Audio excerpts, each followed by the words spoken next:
Have you ever walked into a room where everyone immediately made you feel like you didn't belong? Like you were still that struggling kid they remembered from years ago? Well, let me tell you about the night that changed everything for me. The night I faced my past and watched as the tables turned in the most unexpected way. This is my story, and I'm telling it exactly as it happened. Because sometimes the truth is stranger and more satisfying than any fiction you could imagine.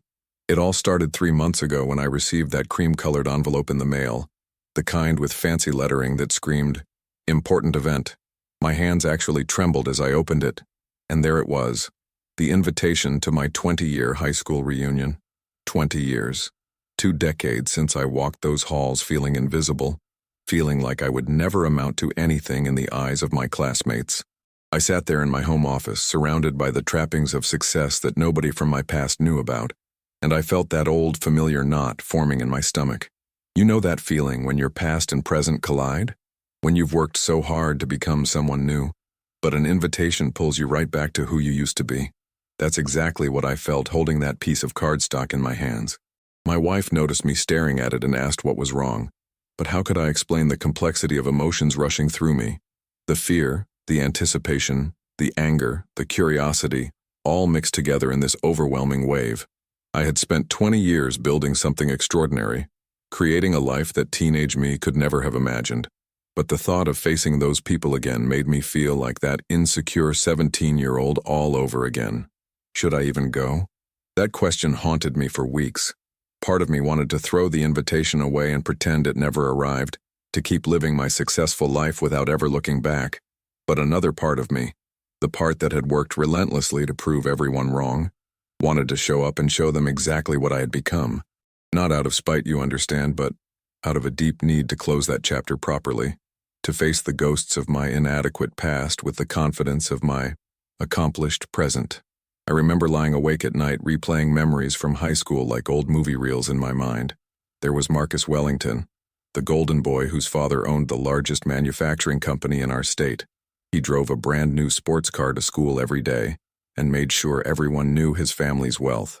Then there was Jennifer Park, brilliant and beautiful, who came from old money and never let anyone forget it.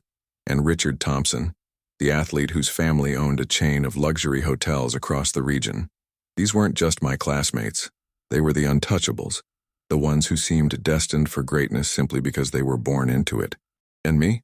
I was David Chen, the quiet kid whose parents ran a small corner grocery store, who wore the same 3 outfits rotated throughout the week, who brought homemade lunches that my classmates mocked because they didn't understand the food my mother lovingly prepared. I was the one they overlooked during group projects, the one who wasn't invited to their exclusive parties, the one they assumed would peak in high school and fade into obscurity. They had no idea about the fire burning inside me, the determination that every dismissive look and condescending comment only fueled stronger. I decided to go to the reunion, but I made a promise to myself. I wouldn't announce what I had achieved unless absolutely necessary. I would observe, reconnect with the few genuine friends I had, and hopefully find some closure. I certainly wasn't planning for what actually happened that night. The week before the reunion, something extraordinary occurred in my professional life, something that would make the evening far more dramatic than I ever anticipated. But I'm getting ahead of myself.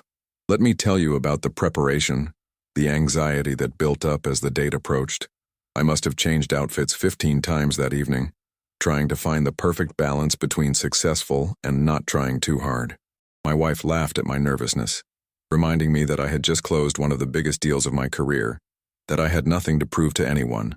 But she didn't understand, or maybe she understood too well, that old wounds run deep, and the opinion of people who made you feel worthless never quite loses its sting no matter how much you've accomplished. Standing in front of the mirror, I barely recognized myself compared to that teenage boy from 20 years ago. Success had been good to me, not just financially but in every way. I had traveled the world, built something meaningful, created jobs for thousands of people, and yet here I was, terrified of walking into a hotel ballroom to face my past. Isn't it strange how we can conquer boardrooms and negotiations with Fortune 500 companies, but the thought of facing our high school bullies still makes our hearts race? I kept telling myself that most of them had probably changed, that we were all adults now, that the petty hierarchies of high school had long since dissolved. How naive I was. How completely unprepared for what awaited me. The ballroom of the Grand Meridian Hotel was exactly as pretentious as I expected, all crystal chandeliers and floor-to-ceiling windows overlooking the city skyline. I arrived fashionably late, a tactic I had learned in business to make an entrance without seeming desperate for attention. As I walked through those doors, the noise of conversation and laughter hit me like a physical wave, and for a moment I considered turning around and leaving. But something kept me moving forward. Maybe pride, maybe curiosity, maybe that stubborn part of me that refused to run from anything anymore. I barely made it 10 feet into the room before I heard it, that familiar condescending tone that instantly transported me back 2 decades. "David Chen? Is that really you?" It was Marcus Wellington, looking remarkably similar to his high school self, perhaps a bit thicker around the middle but wearing the same expression of amused superiority. He was surrounded by his usual circle, Jennifer, Richard, and a few others who had formed the elite group of our graduating class. They looked me up and down with barely concealed assessment, the kind that makes you feel like you're being appraised and found wanting. "Marcus," I replied, extending my hand for a shake that felt limp and dismissive. "It's been a long time." He turned to his group with a smirk that made my stomach clench. "Everyone, you remember David, right? His parents had that little grocery store on 5th Street. Whatever happened to that place?" The way he emphasized little wasn't lost on me, and I felt the old defensive mechanisms kicking in. "They retired and sold it about 10 years ago," I said calmly, though my heart was pounding. "They're enjoying their time now, traveling and spending time with their grandchildren." Jennifer stepped forward, her designer dress probably costing more than my first car, her smile not quite reaching her eyes. "That's sweet, David. Really sweet. And what about you? What have you been up to all these years? Still in retail?" The assumption in her voice was clear. I had followed in my parents' footsteps into small-time business, probably struggling to make ends meet while they had all ascended to their expected heights of success. This was the moment I could have told them everything, but something held me back. Maybe it was the desire to see how far they would go, or maybe it was the faint hope that they had actually changed and would soon show some genuine interest in me as a person, rather than as a status marker. "I've been working in the manufacturing sector," I said vaguely, which was technically true. Richard actually laughed, and clapped me on the shoulder in a gesture that felt more like a pat you'd give a child. "Manufacturing? That's honest work, man. Really honest work. Someone's got to keep the factories running, right?" The condescension was so thick I could practically taste it. They assumed I was a factory worker or maybe a low-level manager, someone who worked with his hands while they worked with their minds and their inherited wealth. They had no idea that I owned manufacturing facilities across 3 continents, that my company employed over 15,000 people, that I had revolutionized production processes in ways that had earned me industry recognition and awards. But I said nothing, just smiled and nodded as they continued their assumptions. Marcus leaned in conspiratorially, his breath smelling of expensive whiskey. "Look, David, there's no shame in blue-collar work. The world needs workers, you know? Not everyone can be an executive or an entrepreneur. Some people are meant to follow, not lead." The words hit me like physical blows, each one a reminder of every time someone had underestimated me, dismissed me, assumed I would never rise above my circumstances. But alongside the hurt, something else was building inside me. A quiet, fierce satisfaction, because I knew something they didn't. I knew that in 1 week their entire world was about to shift in ways they couldn't imagine. Jennifer launched into a lengthy description of her role as vice president at her family's investment firm, clearly established for her rather than earned. Richard boasted about expanding his family's hotel chain into international markets, though I happened to know from industry reports that they were actually struggling and considering selling. Marcus dominated the conversation with stories of his position as CEO of Wellington Manufacturing, the company his father had built and handed to him on a silver platter. They talked over each other, competing to showcase their achievements, their wealth, their status. And then, in what felt like a choreographed moment of cruelty, they all turned to me with expressions of exaggerated interest. "But enough about us, David," Marcus said with false magnanimity. "Tell us more about your life. Are you married? Kids? Where are you living these days?" I could see the trap being set, the way they were creating an opportunity to further highlight the contrast between their success and my presumed mediocrity. "I'm married, yes. 2 kids, a boy and a girl. We live in Riverside Heights." Jennifer's eyebrows shot up. "Riverside Heights? That's quite an expensive area. You must be doing better than we thought in manufacturing." There it was again. That assumption that I was somehow punching above my weight, that living in an affluent neighborhood must be a strain for someone of my supposed station. The truth was, I owned one of the largest estates in Riverside Heights, a property that had been featured in architectural magazines, but they didn't need to know that yet. "We manage," I said simply, taking a sip of the champagne that a waiter had handed me. The conversation continued in this vein for what felt like hours but was probably only 20 minutes. They would share their accomplishments with elaborate detail, then turn to me with patronizing interest, expecting tales of struggle and modest achievement. Each question felt like a small cut, not deep enough to cause serious damage, but painful nonetheless. And through it all, I kept thinking about the email I had received just 5 days earlier, the one that had changed everything. The memories kept flooding back as I stood there, nodding along to their self-congratulatory stories, and I couldn't help but drift back to those painful high school years. I remembered being 15, sitting in the cafeteria with my carefully packed lunch of homemade dumplings and rice, food that represented my mother's love and my cultural heritage, and watching Marcus walk past with his group, his nose wrinkling in exaggerated disgust. "What is that smell?" he had said loudly enough for everyone to hear. "Chen, are you eating weird food again?" The laughter that followed had burned into my memory, the way everyone joined in, how even some of the teachers had smiled uncomfortably, but said nothing. I remembered going home that day and begging my mother to pack me normal sandwiches, seeing the hurt flash across her face before she nodded and agreed. For months after that, I ate bland turkey sandwiches that tasted like shame, until my father sat me down and told me something I've never forgotten. "David," he had said in his accented English, his hands rough from years of stocking shelves and serving customers, "people who make you ashamed of where you come from are showing you their own poverty, not yours. We come from 5,000 years of civilization. Let them laugh. You just work hard and prove them wrong with your success, not with your words." Those words had become my mantra, the foundation upon which I built everything that followed. While Marcus and his friends partied through high school, coasting on their family names and connections, I was in the library studying, learning, preparing. While they took gap years after graduation to find themselves in Europe on their parents' dime, I was working 3 jobs to put myself through state college, sleeping 4 hours a night and living on ramen and determination. I remembered the specific moment when I decided I would succeed beyond anyone's expectations. It was senior year, career day, when a guidance counselor had pulled me aside and suggested I consider realistic career paths, maybe technical school, or joining the military. "With your background, David, you shouldn't aim too high and set yourself up for disappointment," she had said with what she probably thought was kindness. That night, I had stayed up until 3 in the morning researching the most successful self-made entrepreneurs in manufacturing and business, studying their paths, their strategies, their failures and comebacks. I made a plan that seemed absurd at the time. I would build a company from nothing, and I would compete with the legacy businesses that people like Marcus inherited. Standing here now, watching them preen and posture, I realized how much that dismissive guidance counselor had actually motivated me.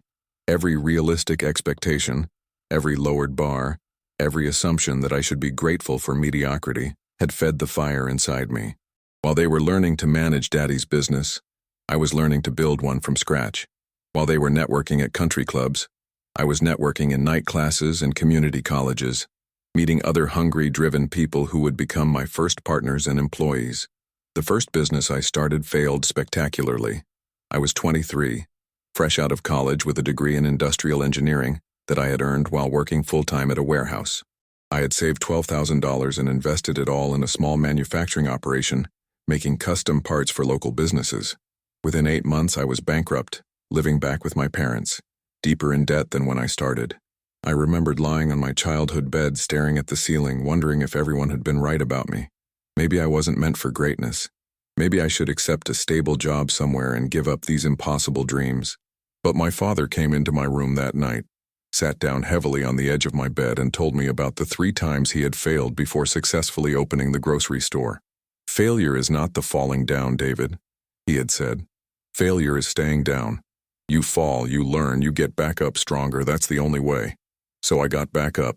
I took a job as a production manager at a mid-sized manufacturing firm, and I watched everything, learned everything, absorbed every lesson I could about what worked and what didn't. I saw inefficiencies that the owners, comfortable in their success, were too complacent to fix. I saw opportunities they were too risk-averse to pursue, and I planned. For 3 years I worked during the day and planned during the night. I saved every penny I could, lived like a monk, drove a car that was more rust than metal, wore the same suits until they were threadbare. My colleagues thought I was crazy, working so hard for modest pay while showing no interest in climbing the corporate ladder. What they didn't know was that I wasn't trying to climb their ladder. I was building my own. When I was 26, I started my second company with a business partner I had met in night school, a brilliant engineer named James who shared my vision and my hunger.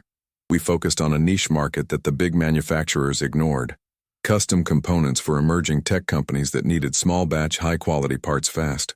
It was exhausting, terrifying, and absolutely exhilarating. We worked 100-hour weeks, slept in the factory some nights, survived on coffee and takeout and pure determination, and slowly, gradually, we started to succeed. Our reputation for quality and speed spread. Tech startups began seeking us out specifically. We hired our first employees, then 10 more, then 50. We moved from a rented warehouse to a facility we owned. We expanded our capabilities, invested in cutting-edge equipment, developed proprietary processes that made us faster and better than our competitors. By the time I was 30, we were manufacturing components for some of the biggest names in tech. By 35, we had facilities in 4 states and were fielding acquisition offers from major corporations that I turned down because I wasn't finished building yet. And Marcus? He was still running his father's company, maintaining the status quo, doing well enough but not innovating, not growing, just sustaining what had been handed to him. Jennifer was still at her family's firm, vice president in title, but following the conservative strategies her grandfather had established decades ago. Richard's hotel chain was actually declining, unable to adapt to changing markets and new competition. The difference between us wasn't intelligence or even work ethic necessarily. It was hunger. They had never been hungry, never had to prove themselves, never faced the choice between giving up and pushing through when everything seemed impossible. They inherited their positions, I earned mine, and that made all the difference. Have you ever been underestimated so completely that it actually became your superpower? Comment below if you know what I mean, because that's exactly what happened to me. Now, standing in that ballroom, listening to Marcus drone on about quarterly reports and profit margins that I knew from industry analysis were actually declining, I felt the weight of my phone in my pocket. On that phone was an email that had arrived 5 days ago, an email that represented the culmination of a 6-month negotiation, so sensitive and confidential that only 3 people in the world knew about it: me, my chief counsel, and the investment bank handling the deal. The email confirmed that the acquisition had been finalized, the papers signed, the money transferred, the announcement scheduled for the following Monday. I had just purchased Wellington Manufacturing, the company that Marcus's great-grandfather had founded, that his grandfather had expanded, that his father had built into a regional powerhouse, and that Marcus was now slowly running into the ground through complacency and poor strategic decisions. The irony was almost poetic. Here was Marcus, literally bragging to me about his company, about his position, about his success, and he had no idea that I now owned it all. The board of directors, frustrated with years of declining performance under Marcus's leadership and facing pressure from shareholders, had quietly put the company up for sale. My investment team had brought the opportunity to me 3 months earlier, and I had immediately seen the potential. Wellington Manufacturing had strong fundamentals, good facilities, valuable contracts, and a solid reputation that Marcus hadn't completely destroyed yet. With proper leadership and strategic investment, it could be turned around and integrated into my existing operations. But I'll be honest with you, my motivations weren't purely business. When I saw Wellington Manufacturing on that acquisition list, when I realized I could buy the company that Marcus had once used as evidence of his superiority over me, something deep inside me stirred. Was it revenge? Partly, maybe. But it was also justice, a balancing of scales that had been tipped unfairly for too long. So I made the offer, and after weeks of negotiations and due diligence, after countless late-night calls and legal reviews, the deal closed. As of 5 days ago, I owned Wellington Manufacturing. Marcus just didn't know it yet. Nobody did, except for a select few who were sworn to confidentiality until the public announcement. Standing there listening to him, I wrestled with my conscience. Should I tell him now? Should I wait for the official announcement? Should I say nothing at all and let him find out through the proper channels? Part of me wanted to be the bigger person, to stay quiet and humble, to let my success speak for itself without rubbing anyone's face in it. That's what my father would have counseled. But another part of me, the part that still carried the scars of every insult, every dismissal, every moment of being made to feel less than, wanted Marcus to know. Wanted them all to know. Wanted to see the expressions on their faces when they realized that the kid they mocked was now their boss. Jennifer was in the middle of some story about closing a major investment deal when Marcus interrupted her, turning to me with an expression of exaggerated concern.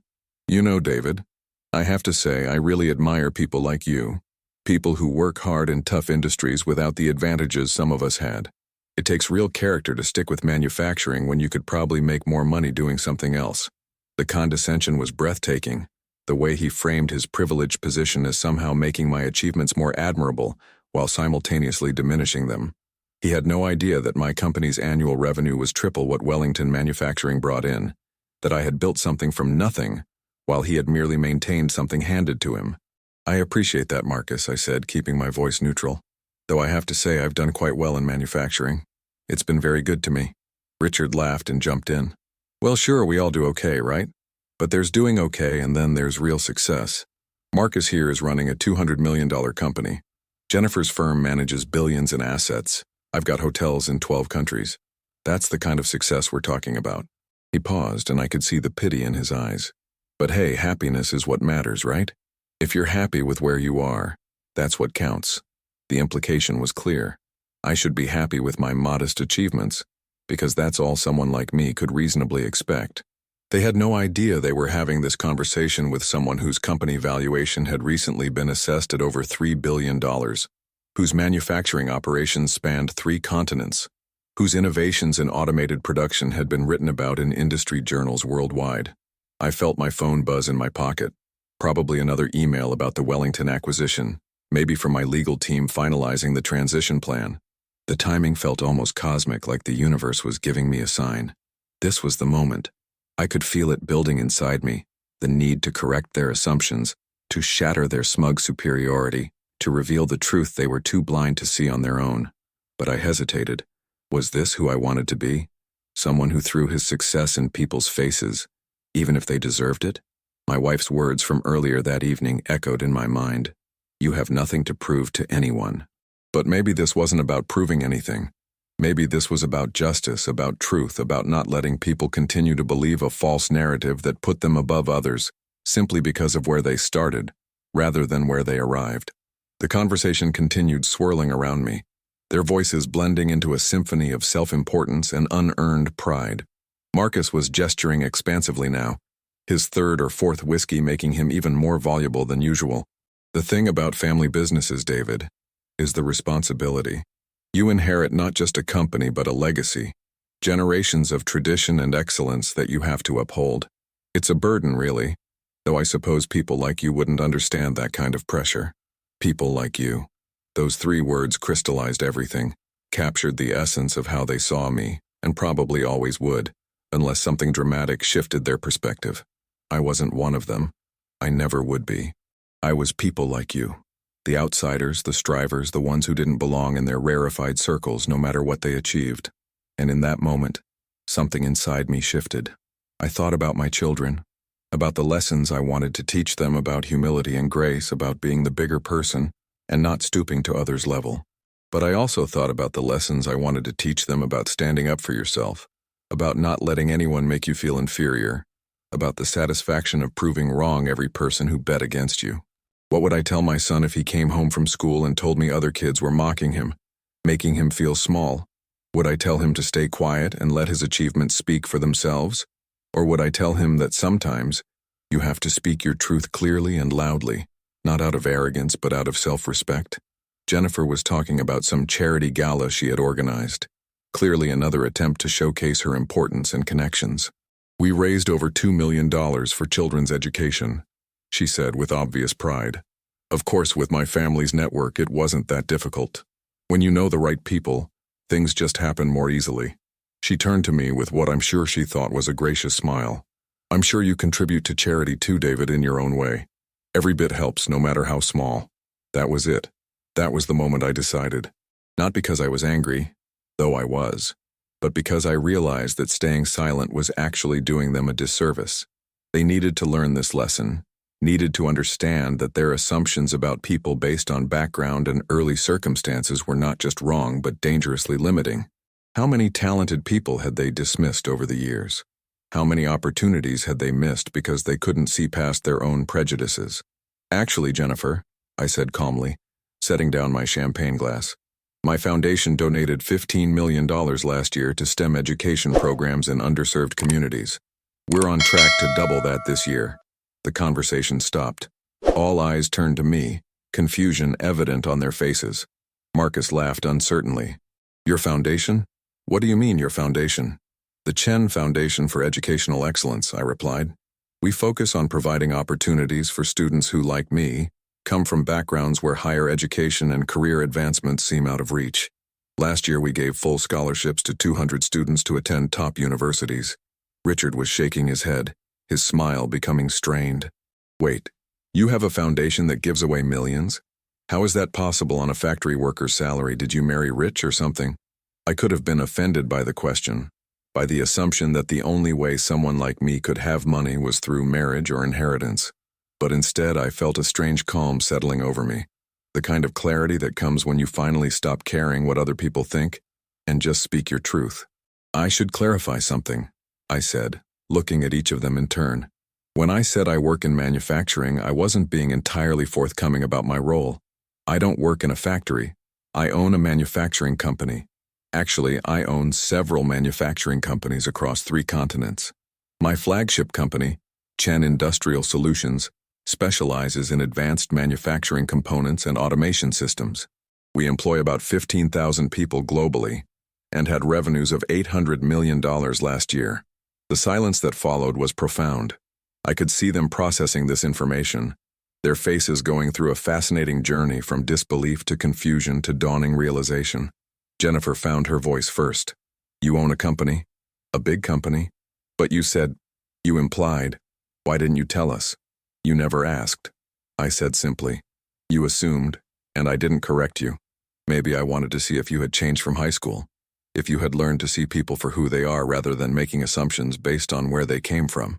Marcus was staring at me like he'd never seen me before. 800 million in revenue. That's more than Wellington Manufacturing. We do about 200 million a year. Yes, I agreed. I know exactly what Wellington Manufacturing does, Marcus. I know your revenues, your profit margins, your market share, your strategic challenges, and your opportunities for growth. I know all of it because for the past 6 months, I've been negotiating to purchase your company. Now the silence was absolute. I could hear the music playing in another part of the ballroom, the clink of glasses and distant laughter, but around our small circle, there was nothing but stunned quiet. Marcus's face had gone pale. What did you just say? I said I've been negotiating to purchase Wellington Manufacturing, and as of 5 days ago the acquisition closed. I now own your family's company, Marcus. The announcement will be made public this Monday, but I thought you should probably hear it from me first given our history. I watched the color drain completely from his face, watched Jennifer's hand go to her mouth in shock, watched Richard take a step backward as if physically pushed. The moment felt surreal, like I was watching it happen to someone else, not living it myself. Marcus found his voice, though it came out hoarse and uncertain. You're lying. This is some kind of joke. My father would never sell the company, especially not to someone like me. I finished for him. Actually, it wasn't your father's decision. He retired 5 years ago, if you remember, and handed control to you. But the board of directors and the shareholders, concerned about declining performance and missed opportunities under your leadership, made the decision to sell. They approached my investment bank quietly, looking for the right buyer who could revitalize the company while preserving its workforce and core values. And that buyer turned out to be me. Jennifer had recovered enough to speak, though her voice shook slightly. But David, this is crazy. You can't just walk in here and announce you bought Marcus's company like it's some kind of power play. This is people's livelihoods you're talking about, people's families, a legacy that goes back generations. Do you understand what you've done? Her words struck me as profoundly ironic given that just minutes earlier, she had been patronizing me about my supposed modest charitable contributions. Now suddenly she was concerned about the human element of business decisions. But I understood where she was coming from, because despite everything, this was a massive change that would affect many people, and I had actually spent considerable time thinking about exactly those human implications. Jennifer, I understand your concern, I said, keeping my tone measured and professional. But let me be very clear about something. I didn't buy Wellington Manufacturing to destroy it or to hurt anyone. I bought it because it's a fundamentally good company with strong bones that has been underperforming due to lack of strategic vision and investment. My plan is to integrate it with my existing operations, invest in new equipment and training, expand its market reach, and most importantly, preserve every single job while actually creating opportunities for growth and advancement that haven't existed under current management. I turned to Marcus, who still looked like he'd been hit by a truck. Marcus, I know this is a shock, and I'm sorry you're finding out this way. The board wanted to keep it quiet until all the details were finalized, and they planned to inform you tomorrow before the public announcement on Monday. But given this conversation, given the assumptions that have been made tonight, I felt you deserved to hear it from me directly. He was shaking his head, his hands clenched into fists at his sides. This is impossible. You can't just... You're David Chen. You're nobody. You came from nothing. Your parents ran a corner store. How could you possibly have the resources to buy my company? It doesn't make sense. There it was again, that fundamental inability to see beyond origins, to imagine that someone could rise from humble beginnings to extraordinary success. It was both sad and infuriating. Marcus, I came from a hardworking family that taught me values your family never had to develop because you never needed them. My parents taught me that nothing is handed to you, that you work for everything you get, that you treat people with dignity regardless of their station in life. Those lessons, the ones you mocked me for, turned out to be more valuable than any trust fund or inheritance. Richard stepped forward, his expression shifting from shock to something that looked almost like anger. So what, this is revenge? You bought Wellington Manufacturing to humiliate Marcus, to show us all up? That's pretty petty, David, no matter how successful you become. His words hit a nerve because there was some truth in them, wasn't there? I had to be honest with myself about my motivations. Yes, there was a business case for the acquisition. Wellington Manufacturing was undervalued and had significant potential. But was there also a part of me that relished this moment, that wanted to see their faces when they realized how completely they had misjudged me? Absolutely. But that didn't mean my intentions were purely vengeful. Richard, I won't pretend that there isn't some personal satisfaction in this moment, I admitted. 20 years of being looked down on, dismissed, and underestimated doesn't just disappear because you become successful. But my primary motivation was business. Wellington Manufacturing is worth saving, and I have the resources and expertise to save it. The fact that it also provides a certain poetic justice is just a bonus. I paused, looking around at their stunned faces. And honestly, maybe this moment is important for all of you. Maybe you need to learn that success isn't about where you start. It's about how hard you're willing to work, how many times you're willing to fail and get back up, how much you're willing to sacrifice for your goals. You all started on third base and thought you hit a triple. I started in the parking lot and built my own stadium. The metaphor seemed to land, because I saw several of them wince. Jennifer recovered her composure, her business training kicking in. Okay, David, clearly we underestimated you. Clearly we were wrong about your success and your capabilities. I can admit that. But what happens now? What are your plans for the company, and more importantly, what happens to Marcus? It was a good question, and one I had spent considerable time thinking about with my executive team.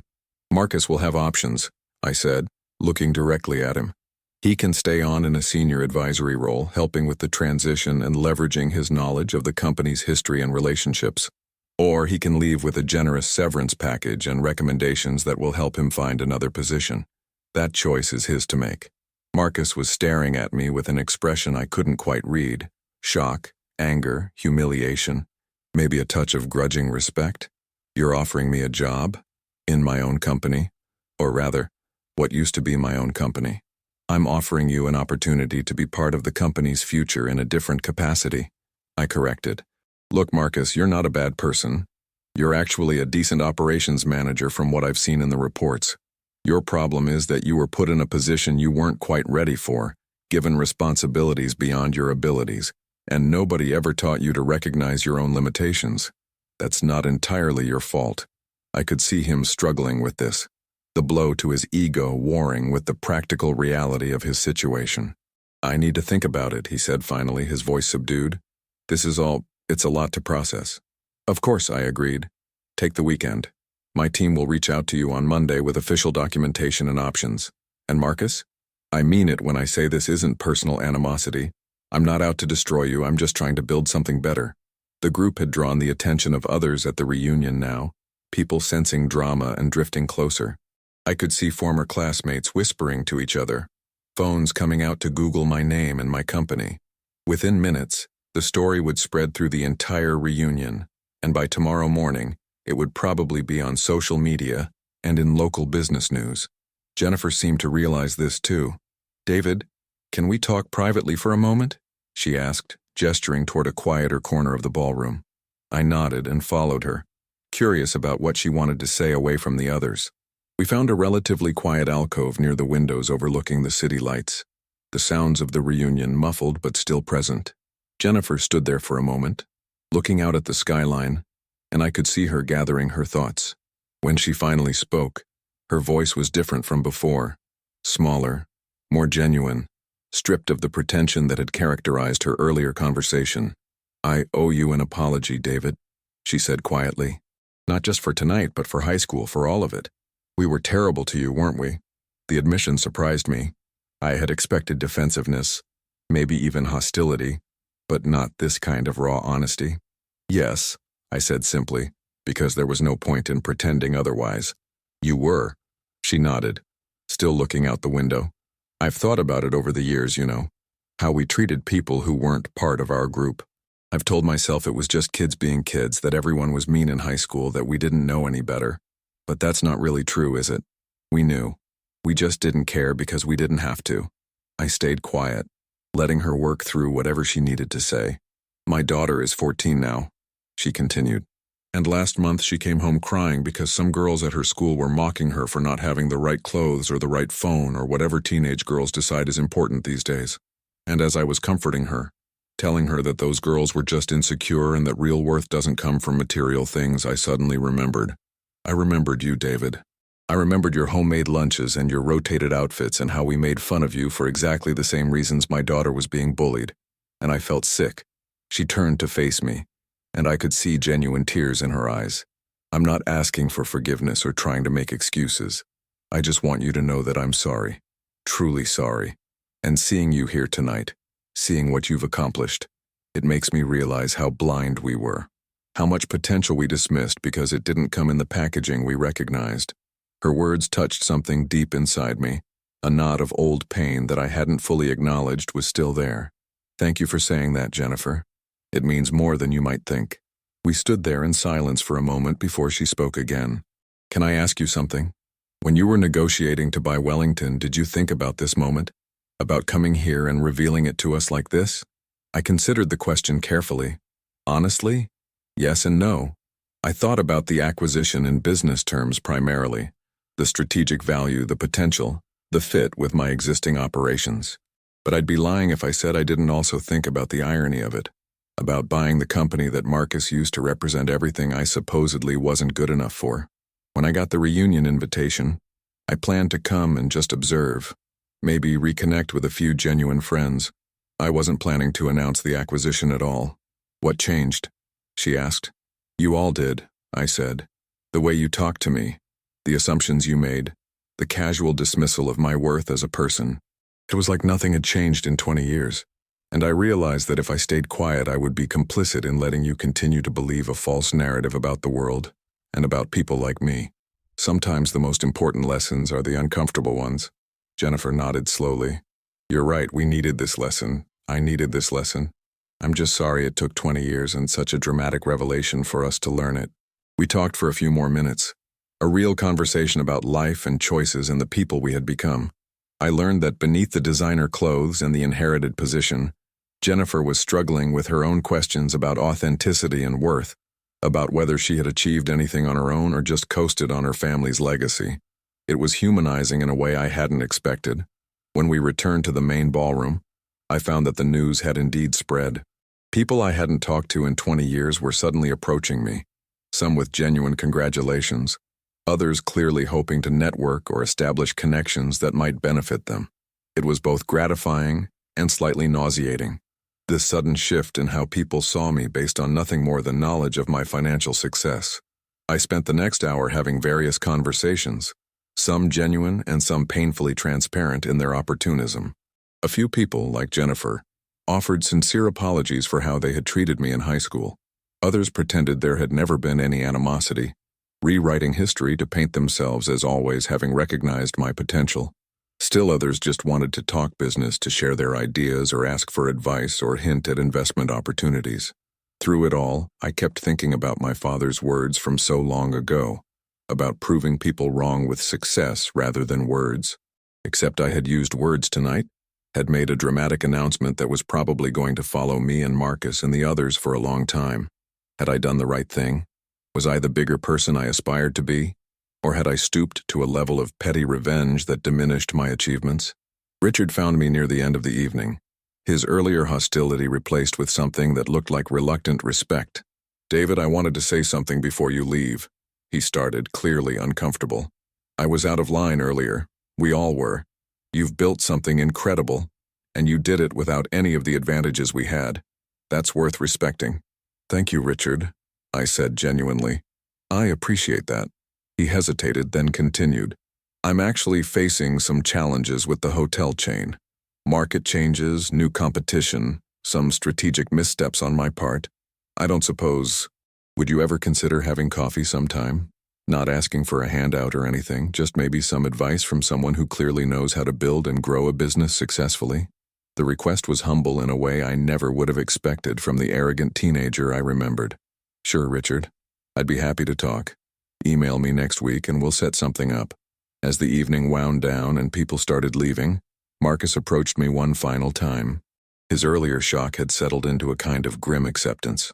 "David, I just want you to know that despite everything, despite how this went down tonight, I'm going to seriously consider your offer. And I'm going to recommend to my family and the former board members that they work with you on the transition rather than against you." "I appreciate that, Marcus," I said. "It's the right choice for everyone involved." He nodded, then extended his hand for a shake. This time, when I took it, the grip was firm, respectful, equal. "For what it's worth, congratulations on your success. You've earned it. Have you ever had a moment where someone who dismissed you finally acknowledged your worth? How did it feel? Share your story in the comments below." Driving home that night, my mind was spinning with everything that had happened. My wife was waiting up for me, curious about how the reunion had gone, and I found myself talking for over an hour, reliving every moment, every expression, every word. "So how do you feel now?" she asked when I finally finished. "Vindicated? Satisfied? Regretful? All of those," I admitted. "And also strangely empty, like I've been building up to this moment for 20 years. And now that it's happened, I'm not sure what to do with it. The kid inside me who was mocked and dismissed is doing a victory dance, but the adult I've become is wondering if I handled it in the best way." She took my hand. "You handled it like a human being, not a saint. You gave them a truth they needed to hear, even if the delivery was dramatic. And from what you've told me, you did it without cruelty, without trying to destroy anyone. You just stated facts and refused to minimize your achievements to make them feel better about their assumptions. That's not revenge. That's self-respect." Her words helped, but I still spent much of that weekend thinking about the reunion, about the expressions on their faces, about the conversations that followed. On Sunday evening, Marcus emailed me. The message was brief but significant. He would accept the advisory position, he would help with the transition, and he wanted to learn from how I had built my company because he recognized he still had a lot to learn about real business leadership. Jennifer also reached out, asking if I would be willing to speak at a mentorship program she was involved with, sharing my story with young people from underprivileged backgrounds who were trying to navigate their own paths to success. Richard kept his word and sent a meeting request for the following month. When Monday came and the acquisition was publicly announced, the business community was abuzz with interest. Wellington Manufacturing, a regional institution for 3 generations, had been acquired by Chen Industrial Solutions, a company many people hadn't heard of despite its size and success. I gave several interviews to business journals and local media, and I made sure to emphasize my vision for the company's future, the jobs that would be preserved and created, the investments in technology and training that would position Wellington Manufacturing for long-term success. In the weeks that followed, I learned that several other former classmates had reached out to Marcus, Jennifer, and Richard to discuss what had happened at the reunion.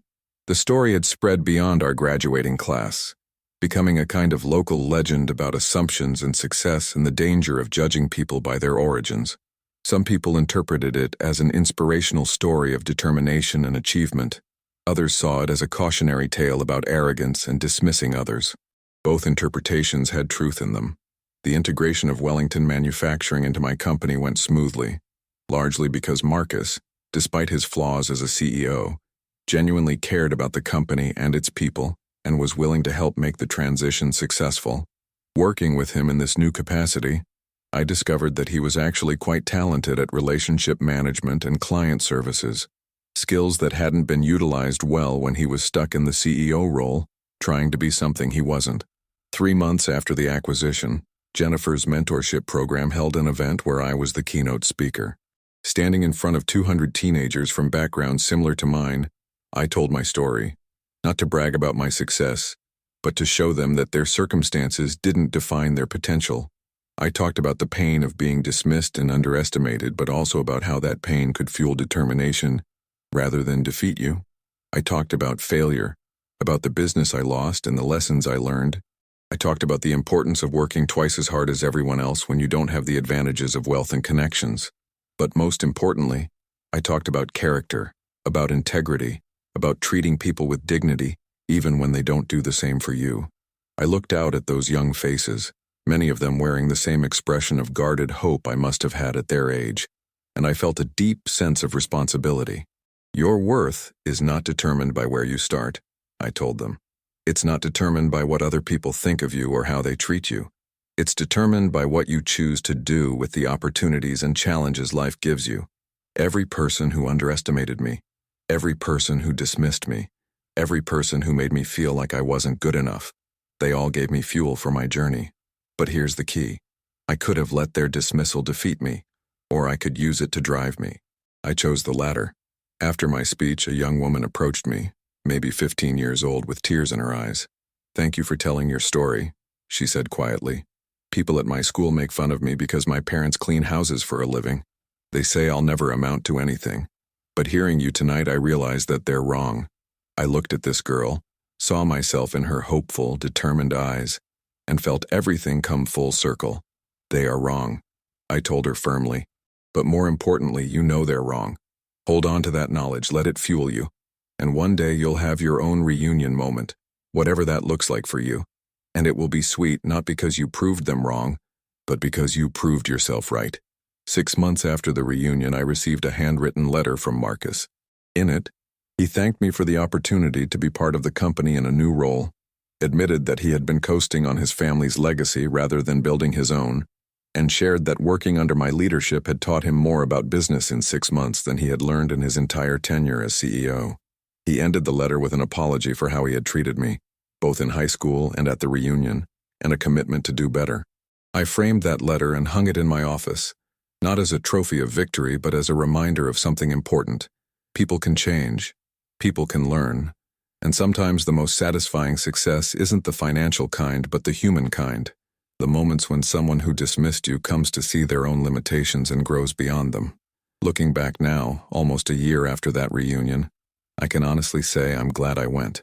I'm glad I announced the acquisition the way I did, dramatic as it was. Not because it was revenge, though I won't pretend that element wasn't satisfying, but because it created opportunities for growth, for honest conversation, for real change in how those people thought about success and worth, and the assumptions we make about others. The business has flourished beyond my expectations.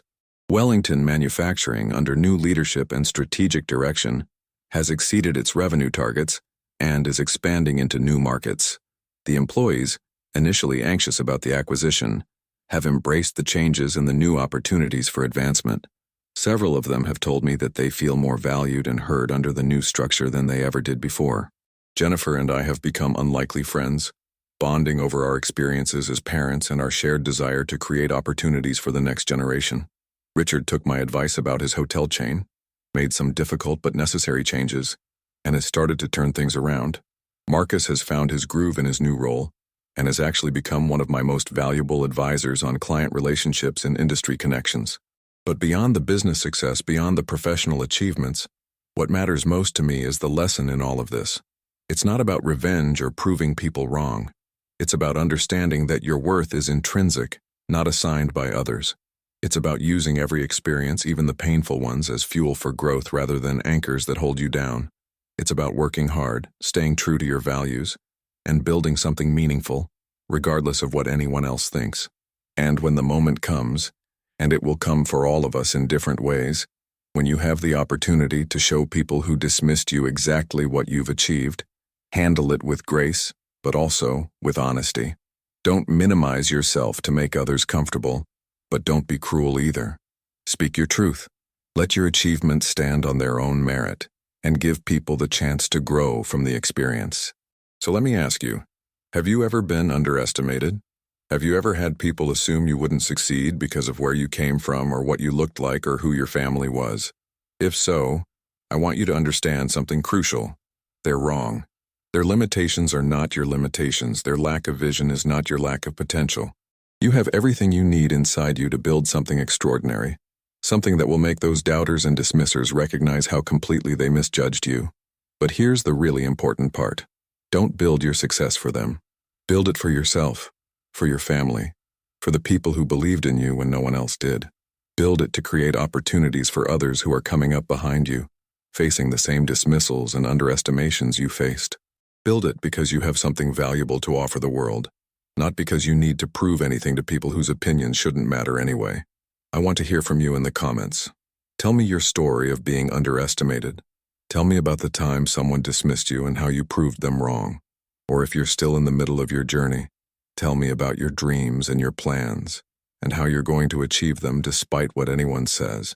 Let's create a community of people who understand that where you start doesn't determine where you finish, that success is earned, not inherited, and that the most satisfying victories are the ones you achieve against the odds. If this story resonated with you, if you've ever felt dismissed or underestimated or not good enough, do me a favor, hit that like button. Not for me, but as a declaration to yourself that you refuse to let anyone else's limitations become your own. Subscribe to My Truth Revealed Tales for more stories like this, real experiences from real people who have faced challenges and overcome them. And make sure you turn on notifications so you never miss a story that might inspire you, challenge you, or help you see your own situation in a new light. Remember, the person who counts you out might be the same person who ends up working for you one day. Stay focused, stay determined, and never let anyone convince you that you're anything less than extraordinary. Thank you for listening to My Truth. Now go out there and create your own success story, one that's so undeniable that even your harshest critics will have to acknowledge it. And when that moment comes, handle it with class, with grace, and with the unshakable confidence that comes from knowing you earned every bit of it.